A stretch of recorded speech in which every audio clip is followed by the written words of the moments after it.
Welcome to the WeHod.com Roundtable. I'm John Lyons, joined as always by the managing editor of WeHod.com, Ronni Newton.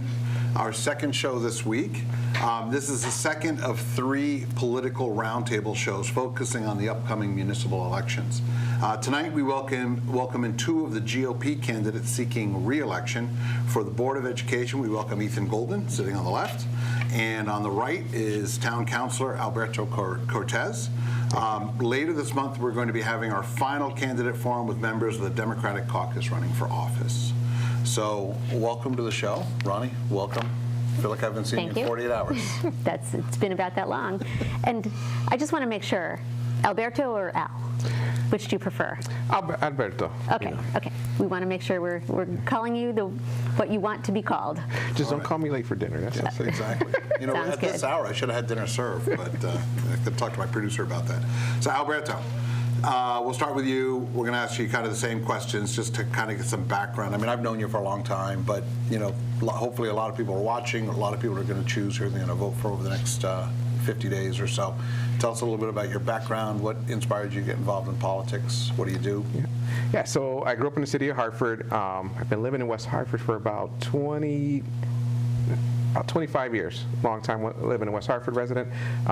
Worked for the state of Connecticut. I worked for Department of Corrections. I was a correction officer for 20 years.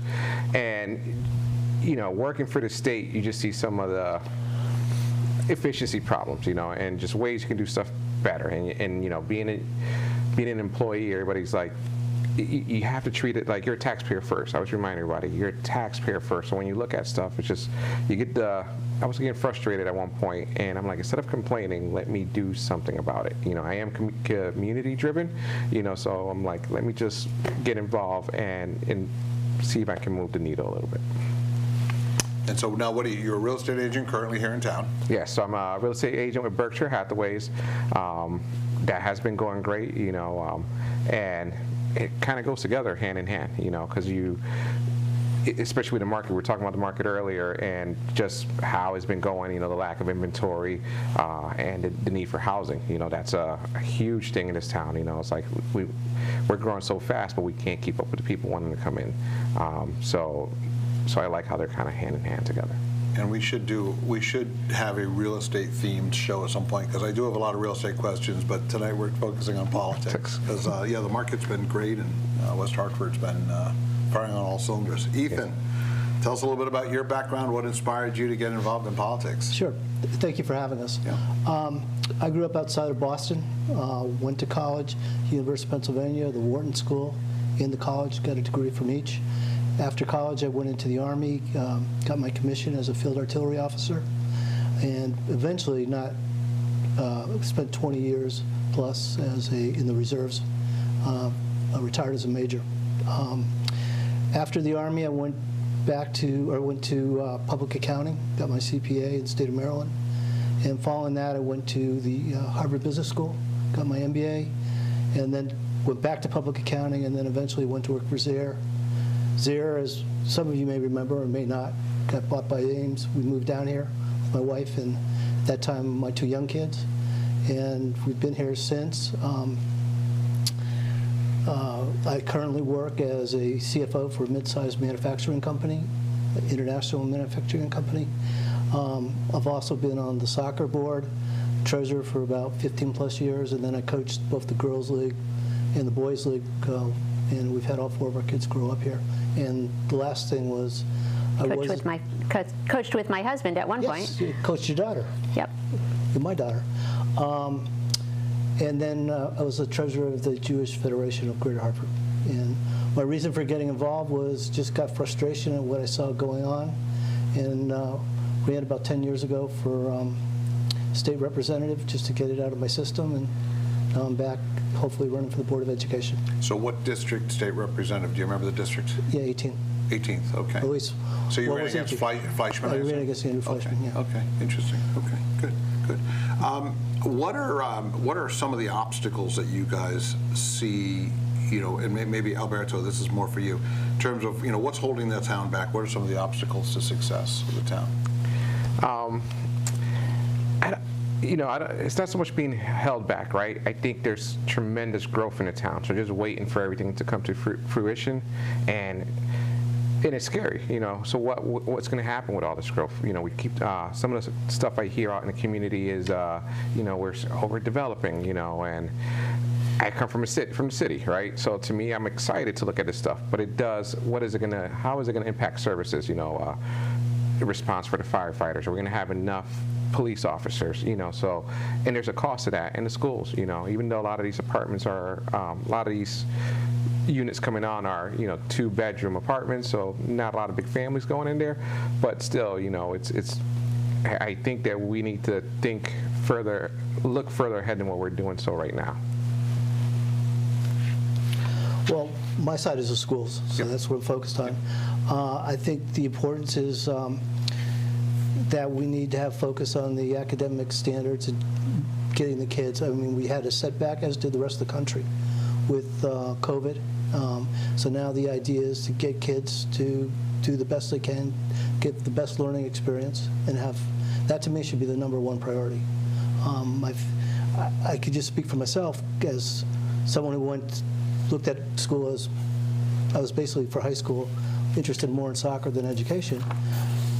It's amazing to me how much you can apply things that you learn in school to the real life and how much of a difference it makes, even in the Army. I remember driving down the field, and all of a sudden we're doing geometry and trigonometry to figure out where the round's going to go, which is just all of a sudden it all came to me that it all makes sense. So the kids are important, and I have a concern that we've done a very good job managing the budget, but we have $6 million of ESSER funds that are going away. So the ESSER funds are the money that came from COVID, and it's going to be hard to replace those. I made a motion last year to make a finance committee, because West Hartford doesn't have one, and work with the admin department, because I think it's important we look at this year-round, not once a month or 1 month a year when it's budget time. It's just going to take a lot of work, and we need to come up with better solutions. They do a great job, but unless we want to see the costs keep rising, which I think will be hard for taxpayers, we need to be working on this full time. Do you mean a finance committee for just the Board of Education, or a finance committee for the town as a whole? Well, I was looking for the Board of Education. Because I guess the unique thing about the West Hartford Board of Education, I don't know how different it is from in West Hartford versus other towns, but while the board can create its own budget and is responsible for its own budget, you can't actually allocate that, or you can't actually authorize that budget. So it has to be appropriated by the town council. So there could potentially be, butting of heads. So I'm actually pretty interested. You picked up on one of the questions we were going to ask, which is, what do you think about those positions that the ESSER funds had created, the positions that allowed for smaller classrooms, for extra mental health counseling, for tutors? How are those decisions going to be made? And before you answer, Ronni, I'm going to ask you to explain, for those watching, explain a little bit about why we got the ESSER funds to begin with and what they are. I mean, you've already pretty much described what we're spending it on, but why did the ESSER funds come? I don't know if you want. Are you asking me that question? Yeah, I was going to have you explain it, but if you want to explain it as well. I mean, it's COVID, but it's COVID funds, but give our it was audience money that. given by the federal government to help offset various incremental costs caused by COVID. It was used in a number of ways. I think it's elementary, secondary, school emergency relief is I believe what it stands for. The way the money was spent it was used, I know they used it for helping kids with math, putting more tutors or teachers in there. They used it for in the schools for social needs, and it's been a good source of revenue, or revenues, but it goes away. And right. There's really no reason it should stay. And it goes away it's gone away gradually. $2 million went away at the end of last fiscal year, and another $4 million are going away at the end of this fiscal year. And the rest of it, it's gone. Oh, it'll be totally gone. I believe the last tranche of it was $9 million, I think. I think the town got $15 million total for the schools. That could have been before my time. I've only been there the last 2 years. So I've only dealt with the 4 million and the 2 million, then the 4 million. But I mean, there's money coming from the government, but the ESSER funds were, to my understanding, were the 6 million. So what will, and we're going to come back to council, Alberto, we're not going to forget about you, I promise, but we had this, our questions, we're asking all the Board of Ed candidates that we interview this question. So, you know, for the audience's knowledge, the Board of Ed budget is approximately 60% of the overall town budget. And this, depending on how you look at it, whether it's 4 million, 6 million, or 8 million, it's anywhere from 5 to about 8.5% of the total Board of Ed budget that we're going to be losing over the course of this period of time. It's a little less than that, but anything's incremental. Right. It's the marginal benefit. Yep. So you have to, you either replace it or the spending goes away. So do you think the town's going to, do you think you're going to vote to replace it, or do you think you're going to try In to? the last budget went up 4.8%, which is Right. what it probably would have gone. So it's up slightly, Yep. but it wouldn't have gone much more. The objective was a combination of, you know, you have the wage increases. Right. And you have the mandate from the state or federal for special needs. Yep. And so you're trying to keep it down because, in my mind, you don't want to go much higher than inflation. So you're trying to, and that's why I'm saying, I think it's a full time, it should be around the year we're looking and talking to the school administration about how do we better use money. Not to say they're doing a bad job, but the more you talk things through, the more you look at, the more alternatives you look at, especially with special needs. Can we do it maybe in West Hartford as opposed to sending kids out of town, because that's where there's a lot of expense? I just think you can't just do it 1 month a year. Right. And get optimal efficiency. And they do a great job, but it's not, you know, costs are going up, and I don't know, right now inflation's a little less than what I thought it would be, but it's still high. Yeah, no question. Did that answer your question? Or? Yeah, no, definitely. Ronni, any follow-up on ESSER? No, I think what's important is to determine, and how do you think this should happen if the board doesn't form a finance committee? How do you think those decisions should be made about what's going to be a priority? Is keeping classes even smaller than they used to be going to be a priority going forward, or is that Well, if you nice make them but even not smaller, mandatory? then your costs are going to go up. I think Right. the idea is to keep the classes with the size they're at, and how do you do it efficiently? But some of them are smaller than they would be because of the, Well, I there's- don't want to use the term luxury, but because the ESSER funds allowed that That's fair, to but happen. there's a ratio of how many kids per class for elementary, for middle, and for high school. So I know they're trying to work within that. But it does lead to, you know, issues like last year. There was a large protest from, I forget which, I think it was Walcott, you know, the music program. Right, the music program, yeah. Because the teacher was going from 5 days at Walcott to 4 days at Walcott. And I appreciate that they wanted them there full-time, and it's much more convenient to have them there. But, you know, you have to do a balancing act. So, you know, can you do it efficiently? Can you do it in a way that doesn't hurt anybody and get the most? To me, it's you have a certain amount you're going to spend. How do you use it most effectively? And you can't just do that on the fly, or you should have more input. And that's what I'm looking to try and, by a finance committee. You're going to be very dependent on the school administration to help you with it, but they shouldn't be the ones doing it. This board should also be involved, because that's what we signed up for. And then, you know, kind of dovetailing, Alberto, you know, talk about some of the challenges with schools, and to the budget could result in an increase in the mill rate, increase in taxes. You know, one of the ways I think the council overall has very effectively stayed on top of tax growth is by residential growth and business growth. There's some really exciting projects happening right now. One is the old Los Imperios. One is One Park Road. One Park West. One Park West, sorry. Yeah. Well, One Park is, that's pretty much, Yeah, One Park. it's opening Okay. now. So I can stop. Yeah. So you got some things. The Puritan furniture, Right. that one's coming on. Yes. And then of course, you know, the Yukon, which is not before you yet, so I think you're allowed to talk about it. I don't think it's gone through TPZ yet. I'm on TPZ, so I can tell you it hasn't gone through yet. But, Yeah. talk to us a little bit about some of these exciting projects and how they're going to impact the budget.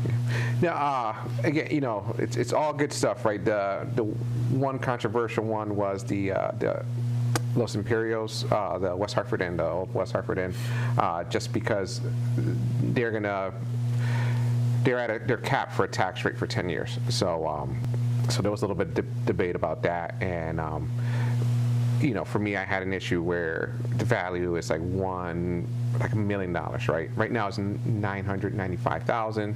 So once they get all the money, they build, now it's worth $1 million.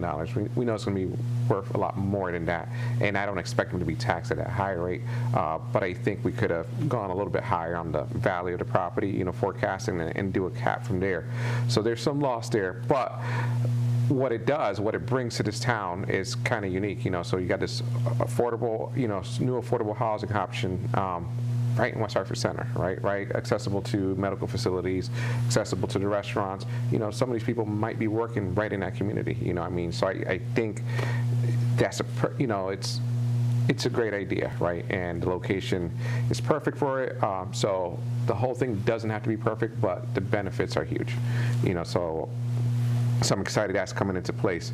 That Yukon property, I know there's a lot of discussion about the Yukon property and a lot of debating about it, but look what's there now.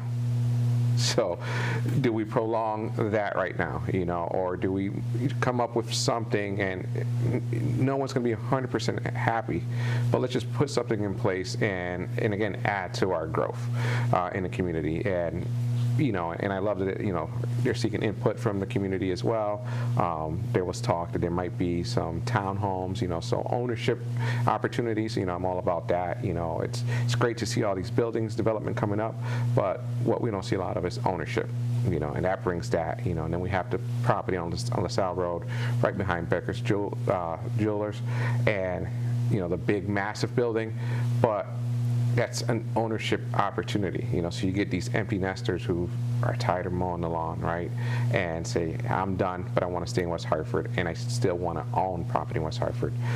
So that gives opportunity for that, which then lets another family come in and buy their home, So a lot of good stuff in the town, and and that's how you generate revenue, right? Is expand on that grand list, and I think we continue doing it. It's just a lot at once, so it is very intimidating. It really is. It's really coming at you.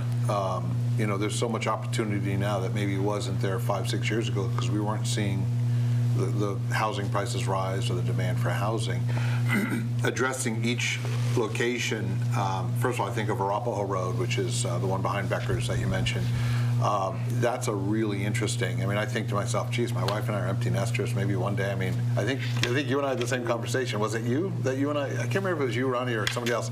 But it's like, wow, I'd love to live there. It'd be really nice to live there. It doesn't have enough garage space for you. Yeah, it doesn't have space for your 18 cars that you have. So I don't have enough garage space right now. So and then backing up I go. I think I attend the town council meetings and I try to listen to everybody. And, one thing with you, Alberto, that hit home with me is you talk about how, and I hope I'm okay saying this, but yeah, absolutely. How you've benefited in your past history from affordable housing opportunities, how it's personally helped you and how it's personally how it's helped form you and who you are.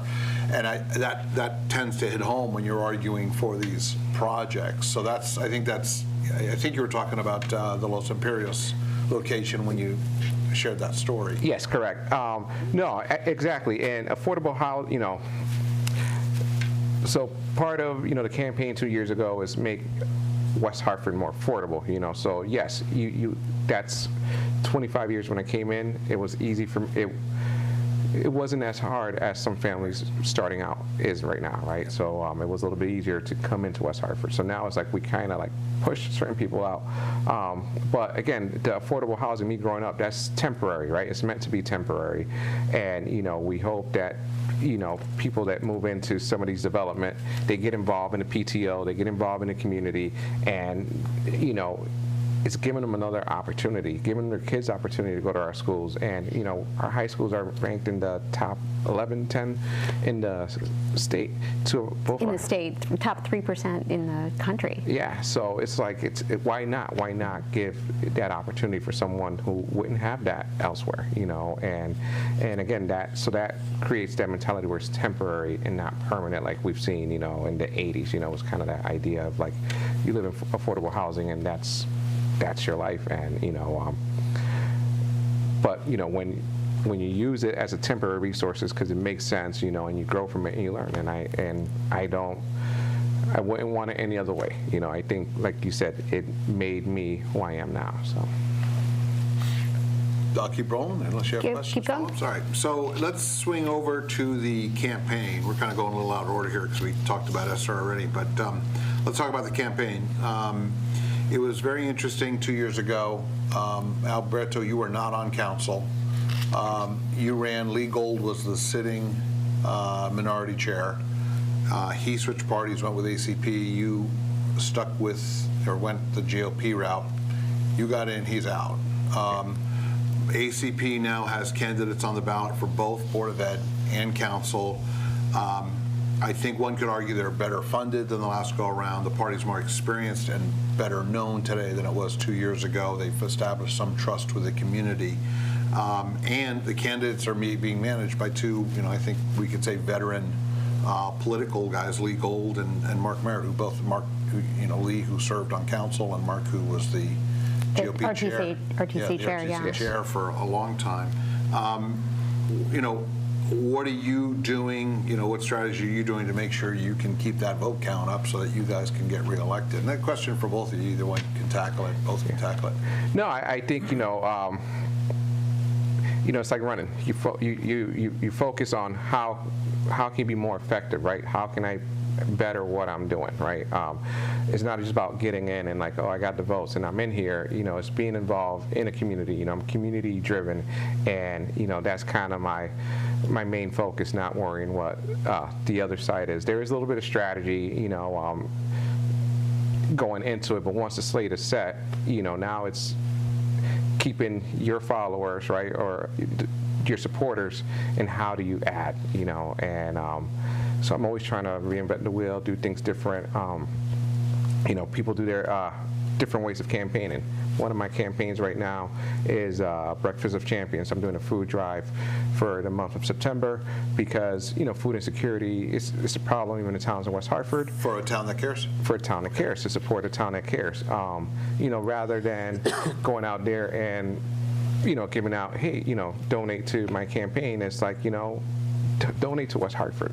And I think that describes me. That's what I'm about, and it's like, help me help this town and grow. So I haven't looked too much at the ACP campaign and what's going on. I just focus on, it's a marathon, right? Focus on my race, and see. So having a kind of two-pronged approach to campaigning with two different parties to face isn't really a challenge. Or isn't more of a challenge? It's more. So if you look at that, then you second guess yourself, right? And it is intimidating. When you look at, the numbers that Sherry Carrington pulls in, that's intimidating. Like, am I going to pull a Sherry vote? I ran for state rep 4, right, in the 20th district, and I had to bow out because I moved. So now I'm in Tammy Exum's district. So there's always talks like, are you going to run? And I'm like, no. Have you met Tammy Exum? How do I tell a Tammy Exum supporters, like, vote for me? I'm like, she's the nicest person. So, like, that's your friend, but vote for me, and how do you do that? So, if I look at what each side is going, I'll be dead in the water, right? If I focus on that, it's a lot of pressure. So I think I just keep doing what I'm doing, and how can I do better? How can I go back to the beginning and remind myself why I'm doing this, and it's for the community, so community driven. The mayor will make her personal remarks and then go around the room, and you again, having attended just about every council meeting for the last, Ronnie's been there for the last 10 years, I've been there for the last year and a half or so, you definitely, there's no question you put your money where your mouth is as far as food insecurity. You definitely go after it, and you let people know it every chance you get, so thank you for that. Yeah. My wife and I are supporters of the food pantry too, and we just think it's a great organization to help out. Yeah, and that's what I did yesterday at the end of the meeting. I challenged everyone, like, you don't have to support my food drive. Start your own food drive. Call the food pantry and say, hey, what is the need right now? Because there's always a need, but sometimes certain things are, on top of their list, and there's a great staff down there, and they're very helpful, and you feel good. I love it that we don't have to promote it at a church anymore at West Hartford United Methodist Church. There's food that pops up in the bin out there. So even though we're not doing a food drive, we still leave the bin because there's people are programmed already, and it's like this is another resource. We give them a 24-hour option. So when the people that work, they're, odd hours, and might not be able to make it in the town hall when it's open, they can drop something off right in front of the church, and we make sure it gets back over here. Ethan, now you're in an interesting spot here because, and Ronni, you corrected me on the last show, so I want to make sure I get it right, but you're running for your seat.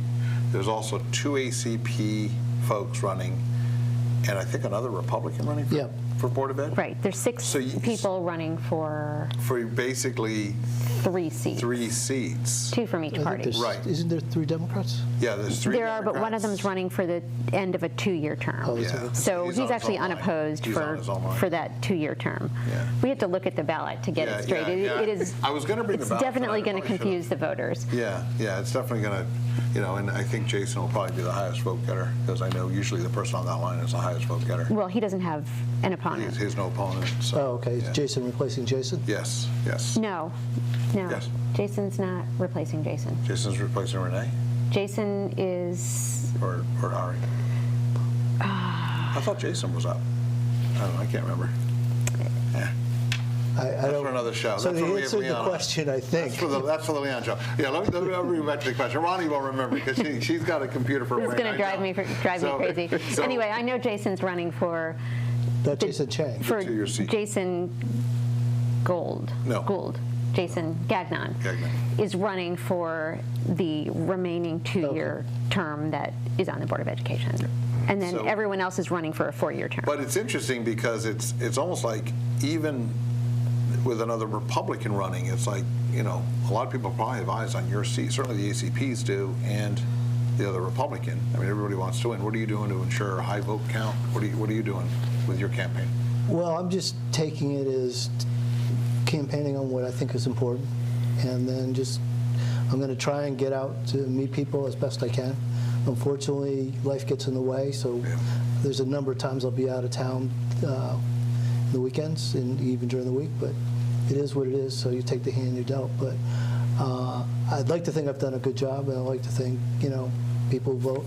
Unfortunately, there is a lot of people who vote straight party ticket, so, but my intent is to stress, the academic achievement and the priority on that, because much to my surprise, not everybody agrees with that. The finance, using the money effectively. I'd like to see more parent involvement with the curriculum. And then the biggest disappointment I had last year was the public comment period. I was disappointed that the Democrats voted they left it, but they took away a number of speaking times. And I just think, admittedly, not everything that's said is worth hearing, but there's a lot that expresses their concern, their outlet, their frustration, or the positive, and I learn a lot listening to it, and I'd like to see it return the way it was. It's an uphill battle. You hit on something here. You hit on several things there, but you talked about curriculum. You talk about parents having more input on curriculum. What do you feel the balance should be? Parents in terms of having input on curriculum versus the. Well, you can't have the parents create the curriculum. I mean, that's the school, the educators, but there should be interaction and just my understanding for CABE is that a large percentage of towns in Connecticut have a finance committee and also have a curriculum committee where parents are there. So just to have the output, I think, or in the last 2 years that I've seen, is that when parents have an issue and they bring it up in the public comment, that at least Paul Vicinas, in a lot of cases, went back to look at the book and said, does this make sense? Now, he may have not agreed or whatever, but there's a couple times where books that weren't appropriate got pulled. Again, there's a balance. So you're talking about the SEL curriculum, right? It was probably SEL, but just curriculum in general. So, but it's a chance to, to have that interaction. I did look, because they presented on some history books, so I was interested in it because history is something that I always enjoy. And, the book wasn't what I would want, but it was overall acceptable. I mean, it described Connecticut as being indifferent to the Civil War when the Civil War happened, which is different than any history book I've ever read. But you're not going to get perfection. But I do think it's important to get some parent interaction and, not be in such a rush. So, but it's just general overall curriculum that parents should be involved. And the fact of the matter is, it's a very heavily Democratic town, so there's going to be a lot of people with a Democratic perspective if we put more parents on. So it's a balance. And these words are spoken on what is curriculum night at Hall and Conard. So, okay. which is a good thing, chance for parents to, for the teachers, and learn about what the curriculum is. I guess as a kind of a follow-up to that, though, what do you really see as the role of the Board of Education? Is it more of a governing body? I know it's not a legislative body, but it's a governing body, but I don't think you just sit on. It's like the Finance Committee, because the comment came when I proposed the Finance Committee was, the school system has that, we just vote yay or nay. And you could do that, but I think it's better to have the interaction, get a better understanding what's there, and a chance to ask questions. I know at work, I'd rather have people challenge me or come up with different ideas, because you come up with something better in the end if you're open to different ideas. Just my feeling. That's why we have you here, to hear your opinion. All right. People want to know. So that's what I'm giving. No, appreciate that. That's really all the questions we have. Do you guys have any parting comments before I close the show? So I've enjoyed my time serving my first term. It's been an honor.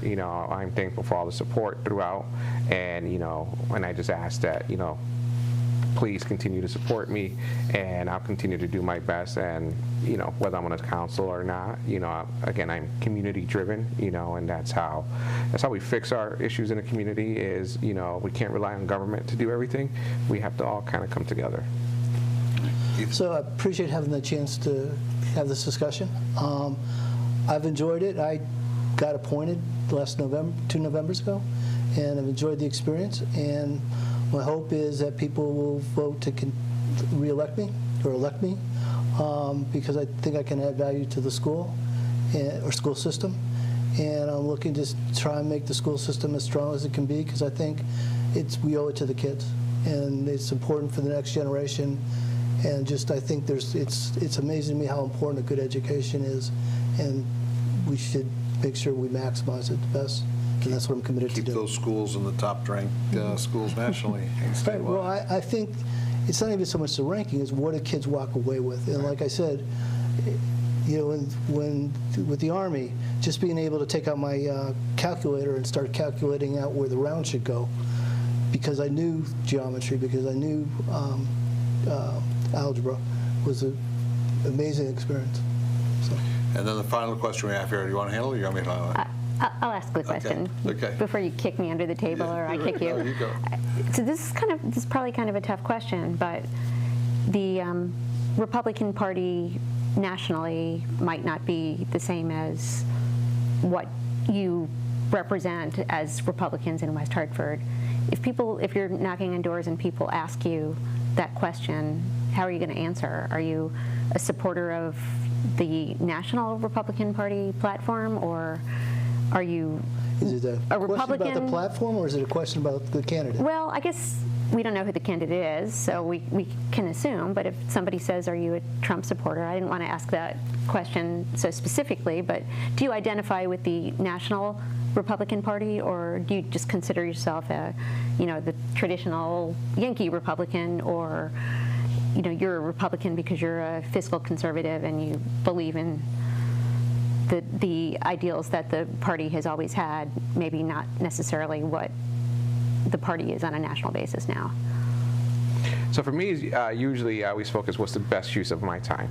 So debating national politics usually will take away from what the goal is. And I leave it at that. And then we, if we need to keep moving forward and talk about some of those national issues, we can talk about policies. So just remove the individual and talk about policies, and what was good and what are bad. And both candidates have good and bad policies, and there's certain issues that were highlighted, a few years ago, and then now we don't talk about it as much that are still there, and if not even bigger.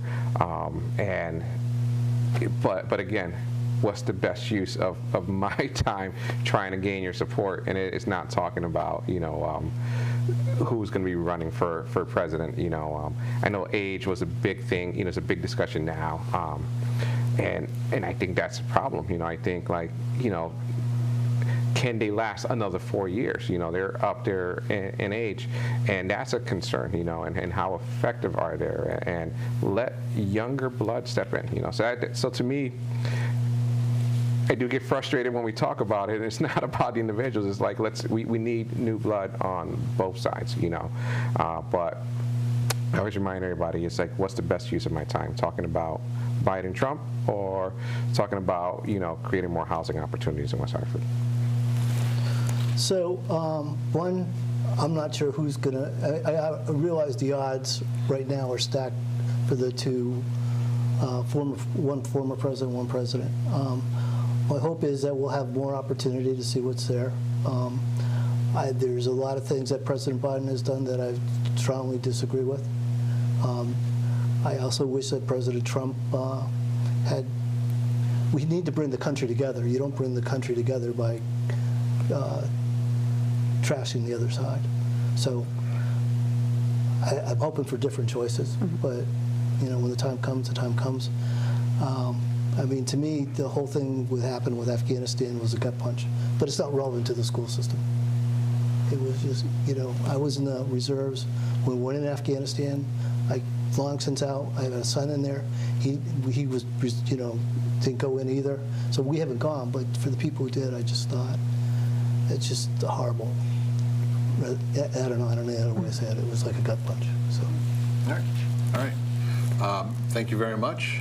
Thank you. Ethan, Alberto, good luck in your campaigns. 50 days, about 50 days away from election days, maybe 55, so got a lot of door knocking to do. Got coming up quickly. And Ronni, as always, thank you. Appreciate you being here. Thank you, everybody, for watching. Again, a reminder, please be sure to watch the upcoming roundtable. Ronni and I will have the Democrat Party for municipal office. I believe that's going to air on the 27th, so mark your calendars. And until then, for Ronni, Ethan, Alberto, I'm John Lyons, and thank you so much for watching. Thanks so much. Thank you.